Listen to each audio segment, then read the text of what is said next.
Today, Cleveland and Columbus business owner Bobby George pleaded not guilty to the charge of attempted strangulation at his arraignment in the Court of Common Pleas in Cuyahoga County, and this has people wondering about the resolution of the domestic violence case against him.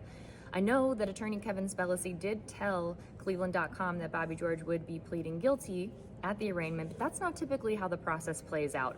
And Special Prosecutor Jane Hanlon was expecting him to plead not guilty today. That's because when there is an indictment by information and when there is a plea deal in play, that plea happens later. It happens at a later hearing with a different judge. So there was a judge that he appeared before today at the arraignment, and then a pretrial hearing was set for November 10th with Judge Joy Kennedy. Now, after the hearing today, another pretrial hearing was set. So that is set for November 3rd at 2 p.m. And that's when I'm told we can expect that change in plea and the sentencing for Bobby George. So attempted strangulation is a 5th-degree felony in Ohio. That's punishable by between 6 to 12 months in prison, possibly a fine of up to $2,500, and possibly 5 years of probation.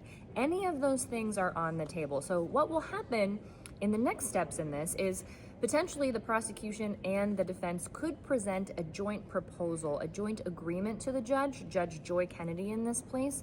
But Judge Joy Kennedy is not bound by that. The judge is able to sentence anything within those parameters, within 6 to 12 months incarceration, a fine of up to $2,500, and up to 5 years of probation. So we'll have to wait and see what happens at the plea change and also the sentencing. Now, as I've told you, I believe that will be happening November 3rd at 2 p.m. Here's a little bit of background on Judge Joy Kennedy. Judge Joy Kennedy is a lifelong public defender, worked as a public defender for 17 years, and is new to the bench. She was elected in November and took the bench in January.